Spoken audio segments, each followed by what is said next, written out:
My name is Charlotte. I've been married to my husband Derek for almost 7 years.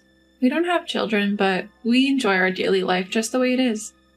When people hear that we don't have children, they often ask, "Don't your in-laws say anything? Are you okay?" But there's never been anything like that.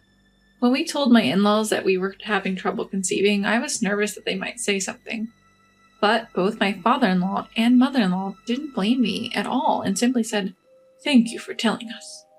My mother-in-law even said, "If you two are happy, that's enough." I remember feeling embarrassed and crying right then and there. We told my in-laws about our situation after 3 years of marriage. Almost 4 years have passed since then, and I still have a good relationship with my in-laws. There's never been any bad treatment, and we regularly stay in touch, even going out to eat together. One day while I was at work, I got a call from my mother-in-law. My mother-in-law has always been sensible and never called me during work before, so when I got the call, I knew something must have happened. Feeling anxious, I stepped away from my desk and answered the phone quickly. "Mother-in-law?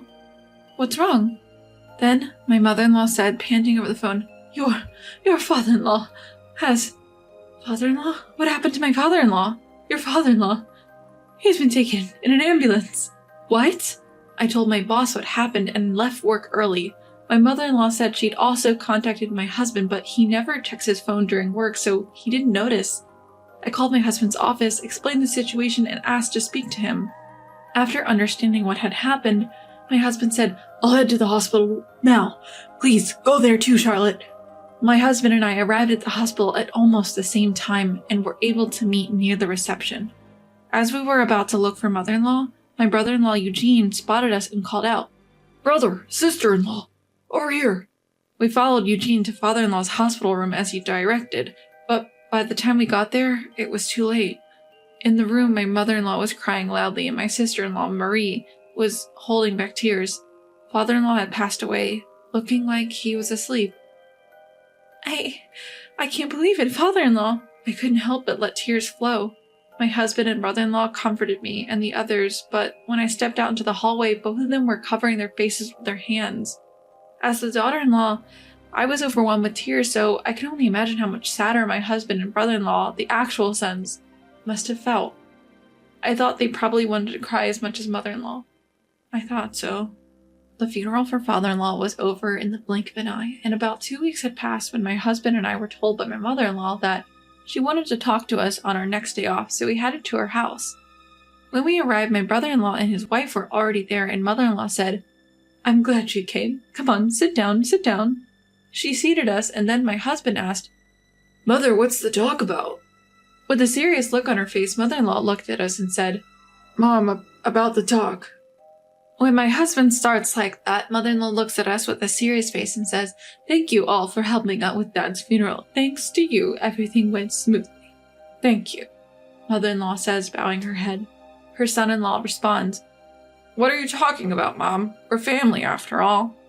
We all nod in agreement with his words. Then, with an apologetic look on her face, mother-in-law starts, "And there's something I gathered you all here to ask." She then explains why she called us. She's feeling uncertain about living alone after father-in-law's death. The family home is aging and she's considering rebuilding, and if possible, she wants to live with either our family or her son's family. Mother-in-law keeps saying, "I'm sorry for being so selfish. It's not selfish at all. She's getting old, and after losing father-in-law so suddenly, it's natural for her to feel vulnerable. I would like to live with her if we can, but we live quite far from her, and with our work, moving here isn't possible." "I'm sorry, Mom. We can't do it right now." When my husband says that, my mother-in-law drops her shoulders. "I understand." Then my brother-in-law says cheerfully, "We'll live with you." "But Eugene, you work at a company, don't you?" I ask. He smiles and says, "My company is pushing for remote work now, and many are moving to the countryside. Since Marie is a housewife, I think it's better if we live together." His wife agrees. "Yes, it will be reassuring." Mother-in-law sheds tears of joy. My husband and I feel a bit guilty for leaving everything to them, but if this makes father-in-law feel a bit more comfortable, we want them to do it. "Eugene, are you sure? We're leaving it all to you." To that question he replies, it's fine. Just come and help us if something happens."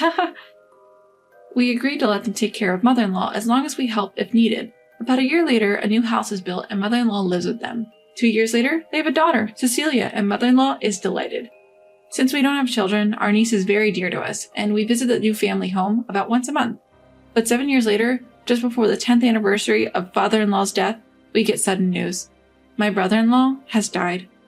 My husband and I rushed to the hospital, but like with father-in-law, we're too late. It was so sudden that we thought it was an accident or a sudden ailment, but it turned out to be cancer. About a year ago, they found cancer in him, and it was already in the final stages.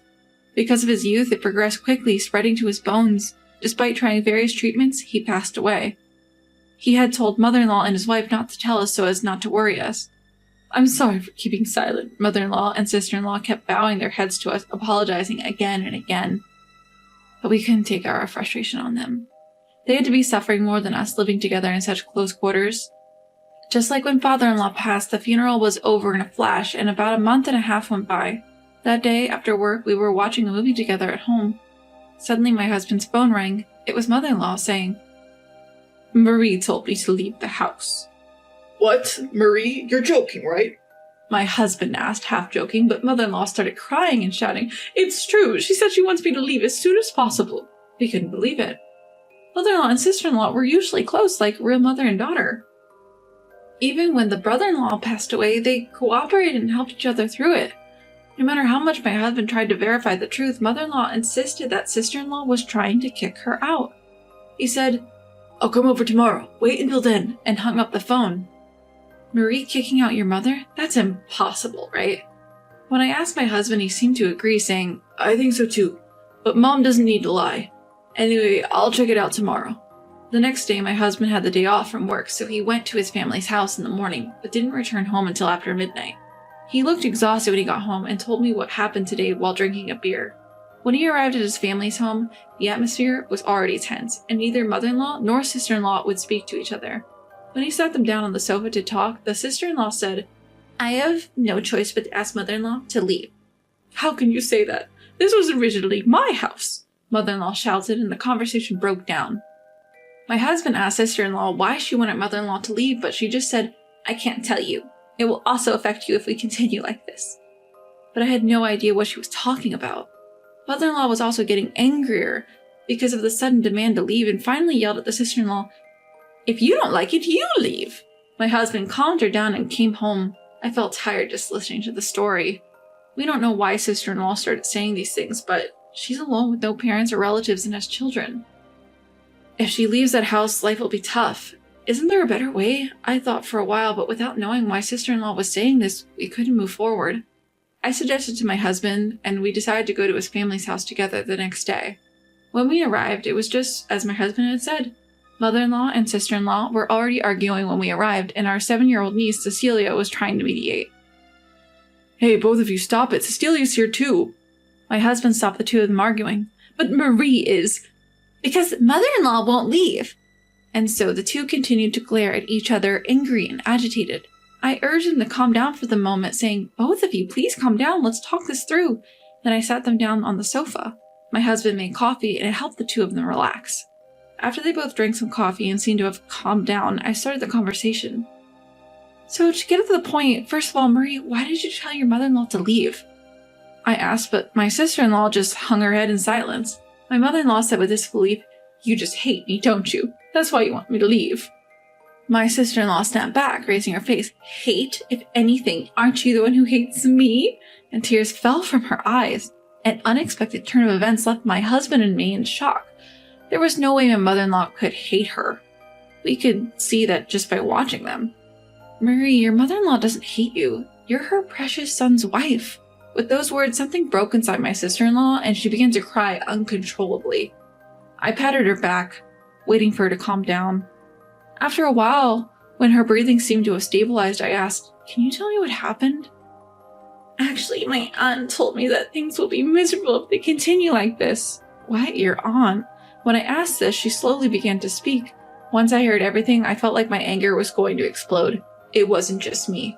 My husband and mother-in-law felt the same. What she told us was unbelievable.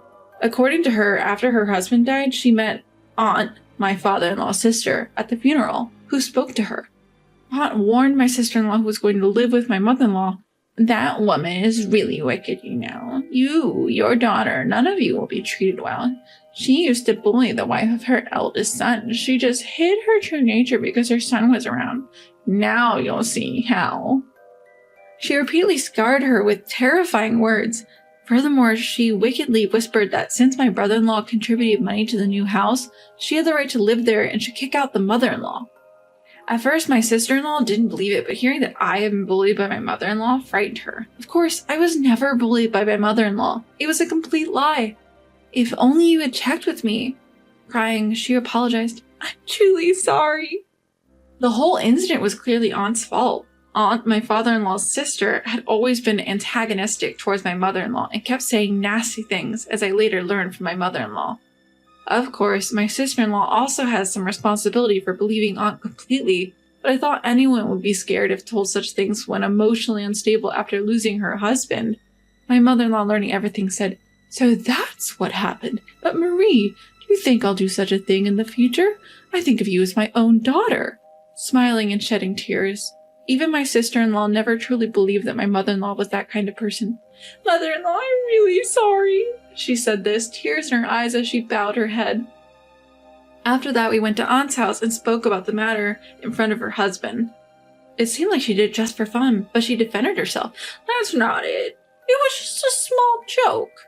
But even if it was a joke to Aunt, it almost ruined our lives. Of course, neither my husband nor I could forgive her. Aunt kept insisting that she wasn't in the wrong, but Aunt's husband, unable to watch her any longer, yelled, "Enough! It's all your fault. Apologize." Aunt's face turned pale, and eventually it seemed she was confronted with divorce. I later heard that she was kicked out of the house, left with almost nothing. Many things have happened, but my mother-in-law and sister-in-law are still living together. This incident led them to be more open and honest with each other, it seems. Even when we went to visit, there were more arguments and squabbles. However, it wasn't something that made us uneasy to watch, but rather something that we understood to be the result of trust. Somehow, both my mother-in-law and sister-in-law seemed more lively than before. My mother-in-law adores her cute grandchild, and now she's even thinking about adopting my sister-in-law. I guess there's nothing to worry about anymore. Strangely enough, even the pictures of my father-in-law and brother-in-law on the wall seem to be smiling more than before.